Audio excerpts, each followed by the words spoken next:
Welcome to the Ducks Unlimited podcast, the only podcast about all things waterfowl. From hunting insights to science-based discussions about ducks, geese, and issues affecting waterfowl and wetlands conservation in North America, we bring the resource to you.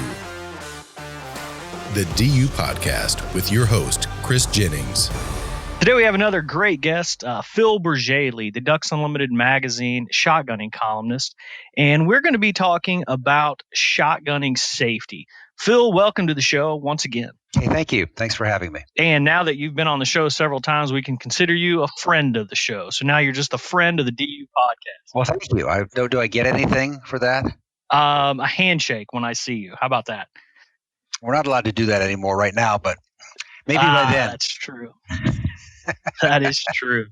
An elbow bump. Yeah, today we're going to talk about something that's very important. It's something that you've written about probably hundreds and hundreds of times, and it's gun safety and practicing gun safety in the duck blind. One thing, it's something that we talk about a lot, probably more than others as being members of the media, the outdoor media. We talk about gun safety in several different ways and probably hear a lot more about it. But I think that, the common waterfowl hunters, they probably don't discuss it well enough. And you wrote this feature for Ducks Unlimited magazine, and it was kind of a 10 tips on how to keep you and your hunting partners safe and happy in the blind, which is really the most important part about what we're doing is enjoying yourself and staying safe at the same time. But kind of bring to light why this is a topic that you probably have written about 100 times, and just kind of discuss the importance of bringing some of this information to the forefront. Sure. Well, waterfowling, firearm safety is always important no matter what you're doing with a gun. But when you put a bunch of people together in close quarters and you add in slippery conditions and mud and dogs and everything else, it becomes really important when you're waterfowl hunting to pay close attention to gun safety. Because there's a lot of things that can go wrong, and if they do, the results can be bad just because everybody's so close together. Absolutely. And one of the first things that you bring up in your feature here is having a talk, basically having a discussion with those you're hunting with. Kind of explain how that process gets started and how people can really get started in saying, hey, let's talk about gun safety real quick before we get started.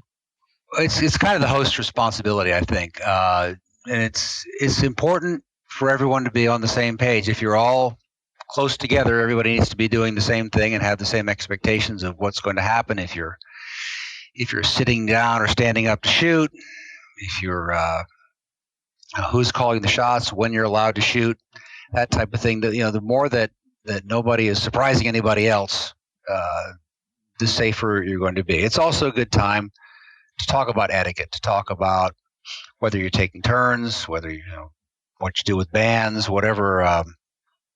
Whatever house rules you need to set out there. I'm a believer in the good fences and good neighbors rule, and you make sure everybody knows what the expectations are going in, and you'll avoid trouble down the line.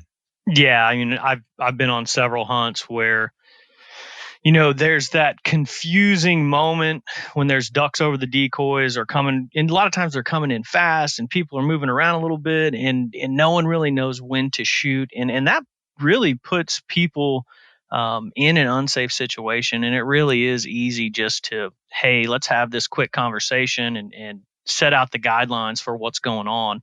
I think that, all these tips are great, but I think this having the talk is one of my favorite, because it's something just simply communicating can take care of so many issues and avoid any potential disaster. It is. And I've heard the talk a million times, and I don't mind hearing it again every time I go hunting.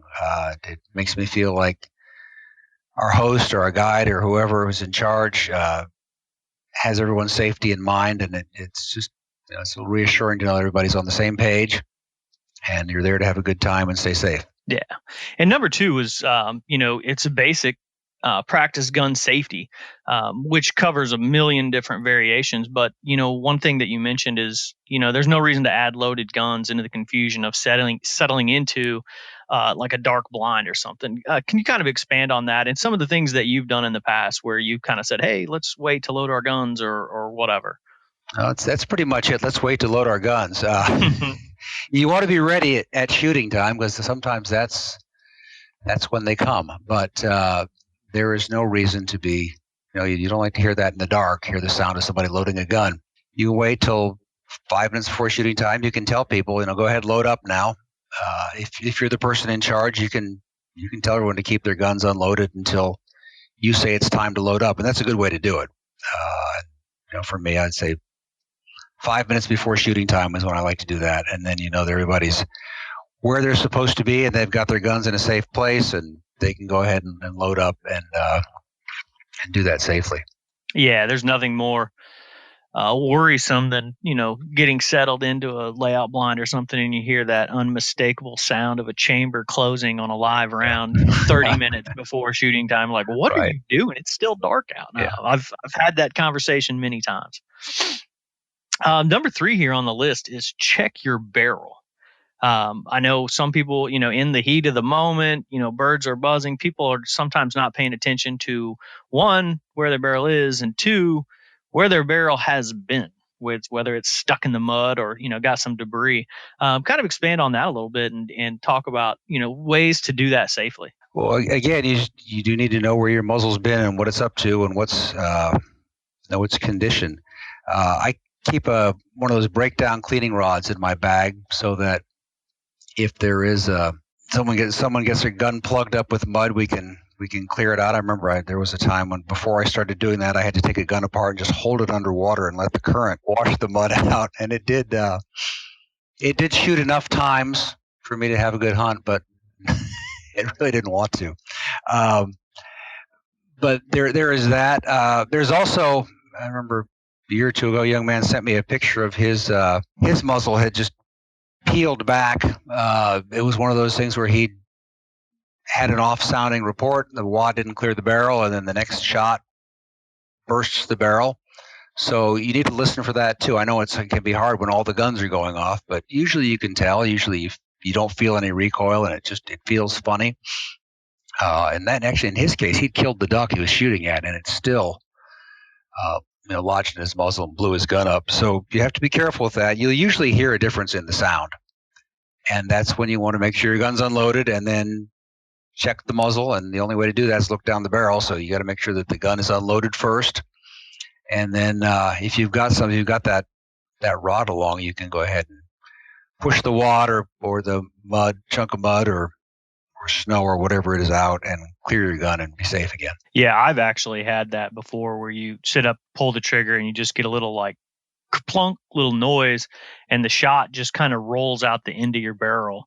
And that's a dead giveaway. That's a dead giveaway that you've got a wad stuck in there. And I know I did not have any type of rod to clear it, and so I was stuck without a gun. But on that same note, oddly enough, I have actually been standing right next to someone who did blow their barrel up. And it was, looking back on it, I was in high school, and looking back on it, it was we're all lucky to still be around, because it peeled back the barrel of an 870, and it looked like Elmer Fudd. It literally looked like a flower. It was crazy. Yeah, it's like a banana peel. It just it will peel right open. And so I've never seen that. I've seen people launch choke tubes before. It's a different topic, but it's same related. But you do have to be aware, especially again, duck. It's bad enough if you burst your barrel, but if you burst your barrel next to 3 or 4 other people, there's that extra danger there too. Absolutely. The next one on the list is don't mix your shells. As someone who I bounce back and forth from a 20 gauge to 12 gauge pretty regularly, this is something for people to really, pay attention to. Yeah. 20 gauge shell will drop right down to the chamber of a 12 gauge gun and then stick in the forcing cone. You can't see it if you look in the chamber because it's 3 inches down the muzzle or down the barrel, and then when you load another shell in, you've got an obstruction, and that's not an obstruction out at the end of the barrel. That's one right at the chamber, and that can be a disaster. For me, it's 10 and 12 gauge. Actually, I probably shouldn't say this, but if you put a 12 gauge shell in a 10 gauge gun by mistake, it will go off, and it will kill the crippled goose you're shooting at. But but it's not a good idea. And that's, I try, I used to bring both. Now I won't. I usually bring an extra gun. And, but nowadays I shoot my 10 gauge. I don't bring another gun.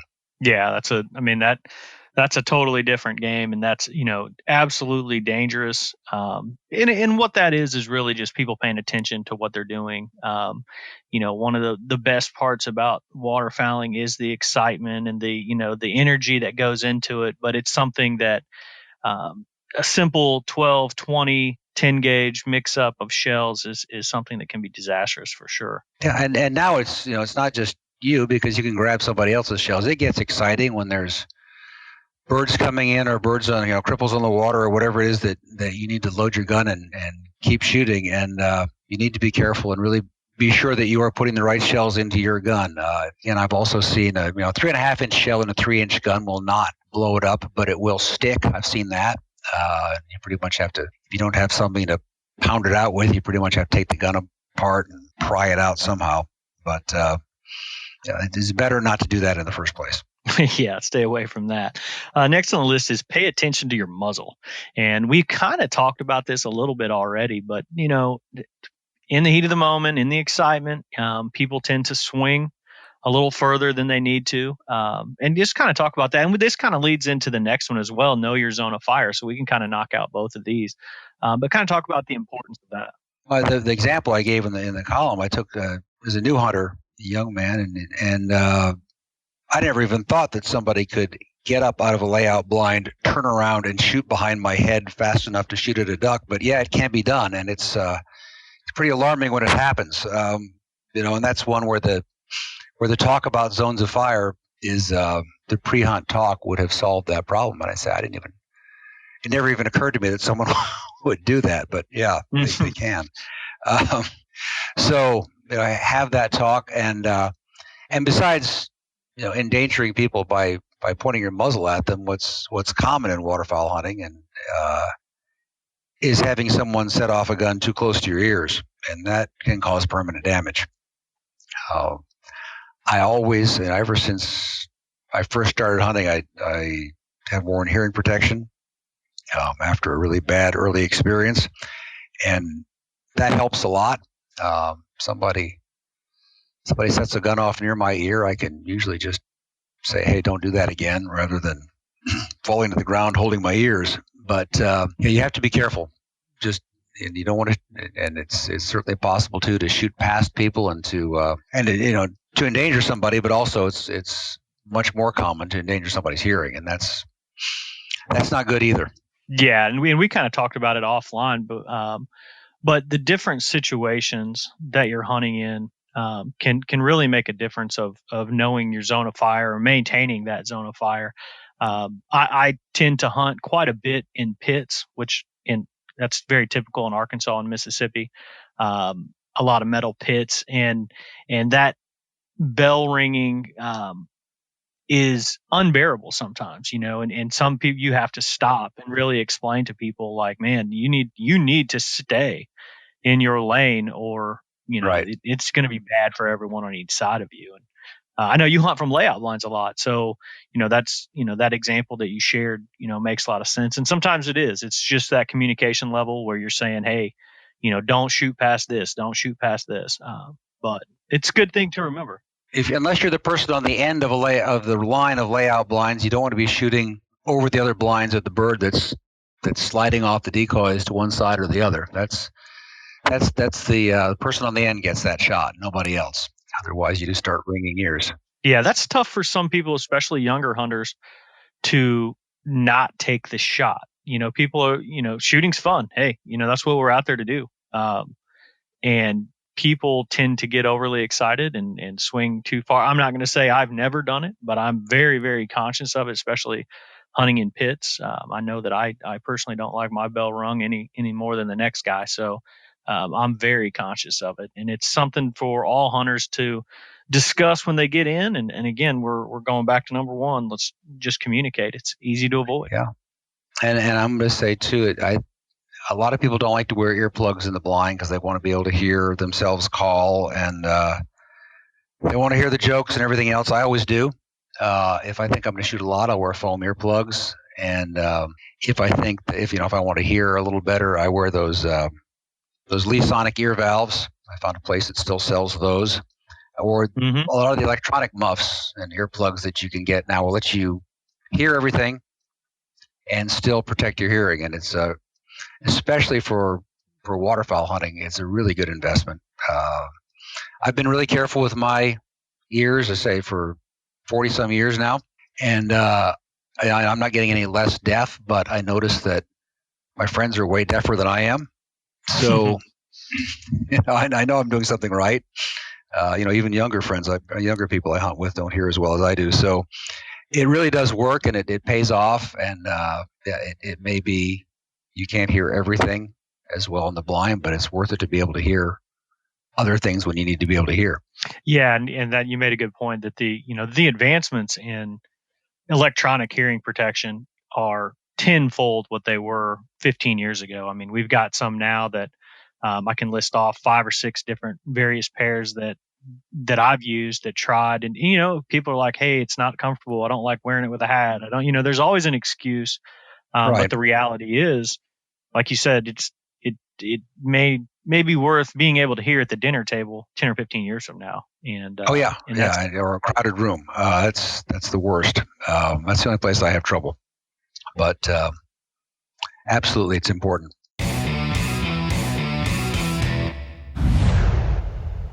Be the first to know when ducks are on the move. Sign up for DU's waterfowl migration email alerts and receive ongoing in-depth updates on the latest habitat conditions, weather changes, and hunting reports for your flyway. Visit ducks.org/migration alerts. The next one on the list is one that is near and dear to my heart, and I talk about this all the time, and it's control your dog. Dogs in the blind are fantastic. I hunt with my dog. I've always hunted with a dog since I was like 14. But there are some limitations that come with that, and just kind of explain how dogs can add to the element of not being safe in the blind. Well, there's 2 ways. It begins with the dogs have to be under control. They have to be either steady, or they have to have a collar, or they have to be tied up, or maybe all 3.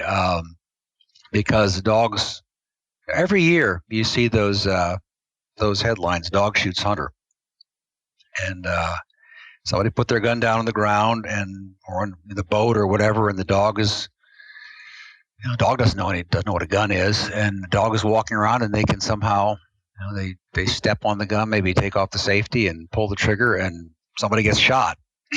And I say it's about once a year, sometimes twice, you'll see that headline. So that's part of it. So again, it's up to the owner. It's responsibility of the owner to keep the dog under control or put it up for everyone's safety. And the other thing, when you were talking about pip lines earlier, and maybe you've seen this, I've not. But if you're in a pit and you're down there at ground level and a dog is not steady, it can be in front of the guns before you know it. And dogs can get shot that way. That's something we want to avoid, obviously, but there again, it's a question. It's up to the owner to keep the dog steady, or keep the dog under control, or take the dog back to the truck. Yeah, I've seen that many times, and it's something that I kind of harp on, even some of the guys that I hunt with. The issue with the pit blinds, especially in Arkansas, you're hunting a levee, you can shoot both sides of that blind, and with the dog outside of the pit, that dog can jump, and it's so fast they can get out in front of all the 4 or 5 guys coming up to shoot pretty quick, and it's a scary situation. And we have different ways to get around that. We use little layout blinds for the dog. Some of them are staked down, some of them, and there are times when I just don't hunt my dog because I know she's getting older, and she likes to do her own thing now. She's 10 years old, and she's gonna do it whether I say it or not. And so a lot of times that ends up, she ends up staying at the house, and that's something that hunters need to be very mindful of. One kind of personal example is I snow goose hunt a lot in the spring, and the guys that I hunt with, those 8 or 10 of them, they do not hunt with dogs. And I'm a big, I want to hunt with a dog kind of guy, and they're just like, no, not doing it. And it took me a couple years and even someone that was hunting with them to say, hey, we want to bring my dog, for me to see why they don't, especially in a snow goose field. The chaos, dogs running around, cripples everywhere, 8, 10, 12 guys shooting. It can be very dangerous. So that's definitely something for duck hunters to keep in mind. Just to, maybe that day or that certain situation it's not worth having the dog, in the blind, just because it's not safe for anyone, let alone shooting the dog. But like you said, every year you always hear a story.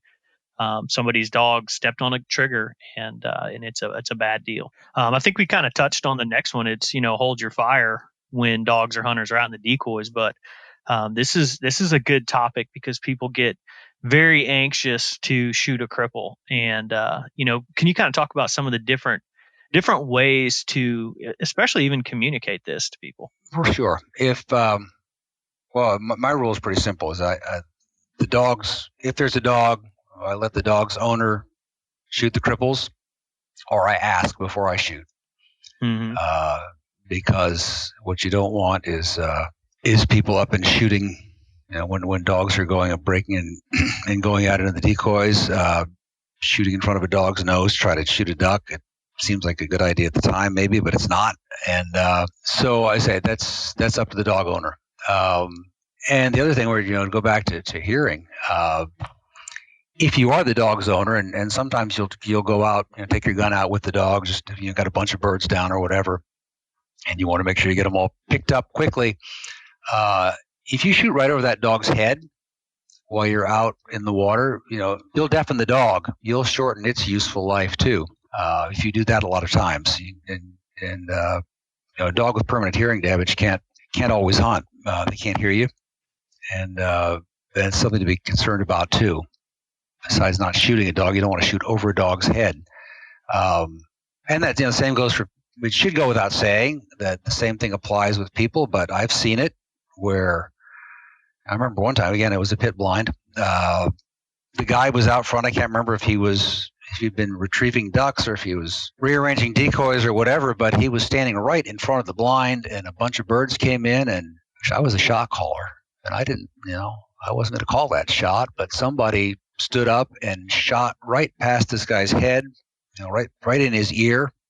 It was really bad, and this was on a media hunt. This was a gun writer who really should have known better. So you can't assume, to go even back to our first point, you can't assume that everybody knows the safety rules. No matter how much hunting they've done. So you have to talk, but that's probably the closest I've seen in a blind. But when people are out in the decoys, dogs or people out in the decoys, you don't shoot. Yeah, we had a scenario very similar to that, except the dog and it was actually with a guide. It was also on a media hunt, and this was just last year. And the guide and the dog were actually retrieving birds. And there were a couple of us standing in the blind, and we were talking and chit chatting. And somebody at the far end of the blind saw this dog get up and fly away from the dog, or saw this duck get up and fly away from the dog. And with the guide and the dog in the decoys, this guy takes a shot. And my immediate reaction was to duck, because I thought this guide was going to start shooting back. He was so mad. But I didn't blame him for that anger either. Everyone's kind of like, "What are you doing?" So, people just don't think and don't think about the safety of everyone around them.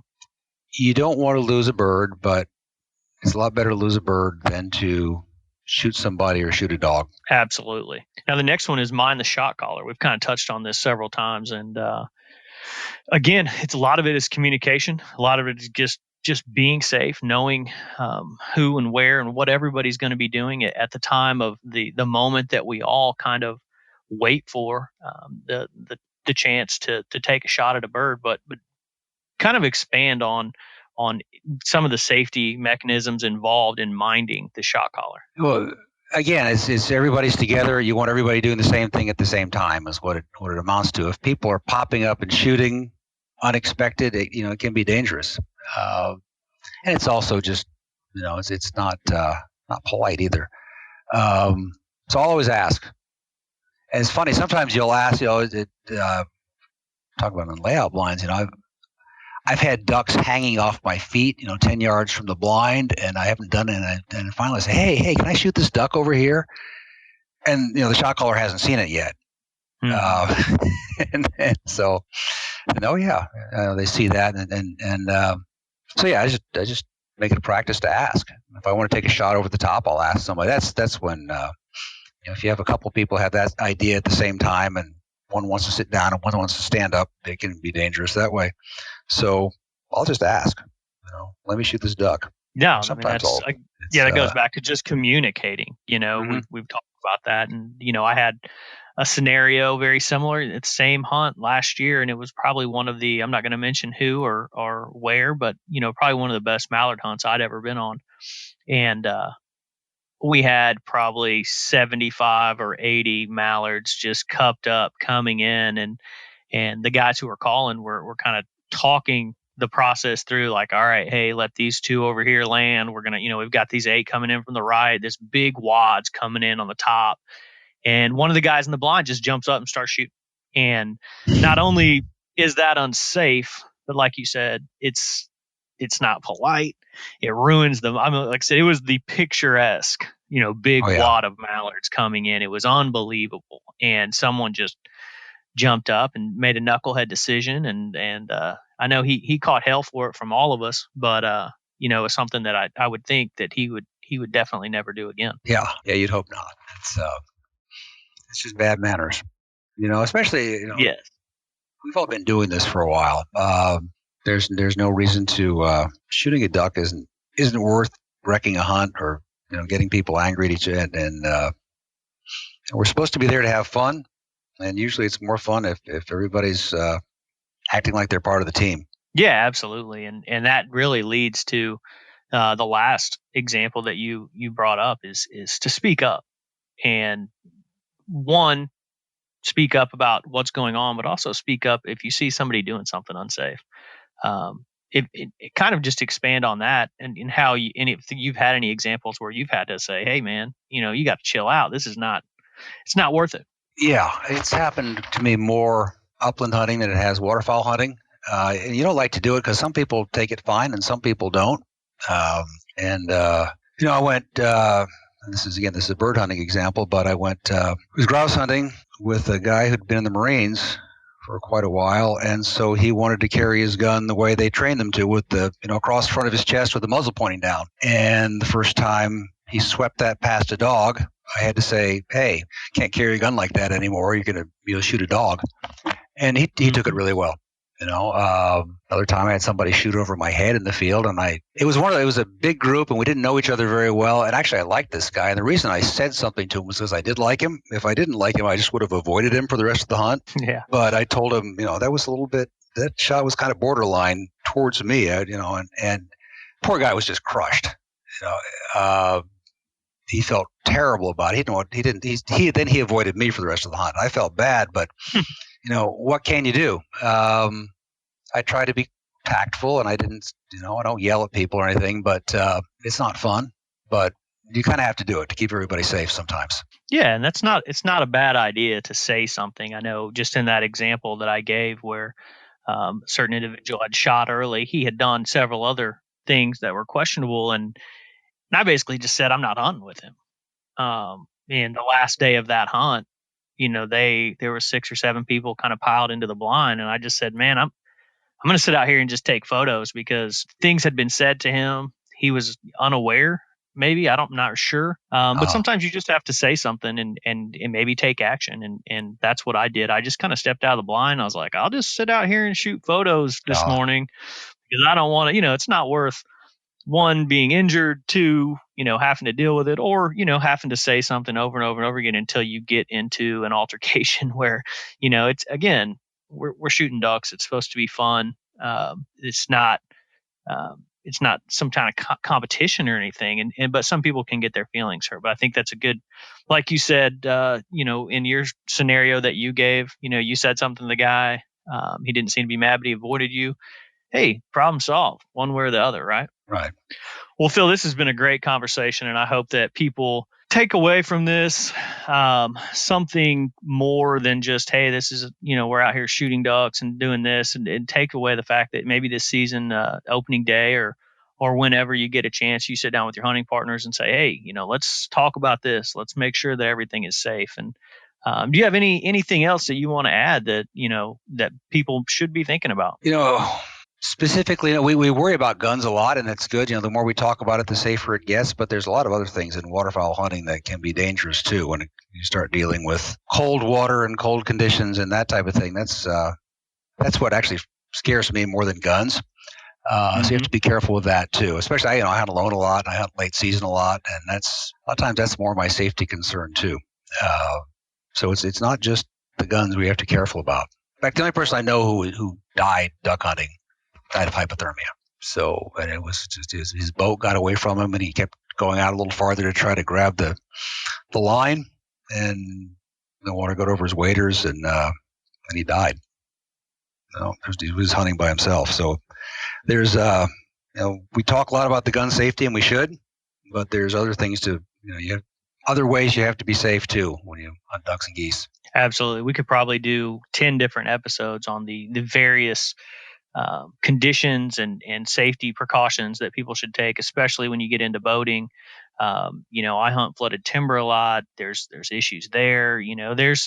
There's just so many different variables that can be dangerous in waterfowling that people just have to make sure they keep their head in the right place and pay attention to these safety precautions that we talk about. Yeah, but the gun safety, that's universal across any kind of waterfowl hunting because it's always going to involve shotguns. So, everything that we talked about today applies to everybody's hunt. Yeah, that's great, Phil. Well, I appreciate it. Thanks for joining me today. Now that you're a friend of the DU podcast, we'll definitely have you back on soon. Very good. Thanks a lot. I'd like to thank my guest, Phil Bourjaily, for joining me today to talk some waterfowling safety tips overall and gun handling tips, discussions, and being able to talk about safety with the people that you hunt with is it's just an important topic that we always need to remember. I'd like to thank Clay Baird, the producer of the podcast, for getting these out to you guys. And I'd like to thank you, the listener, for listening and supporting wetlands conservation.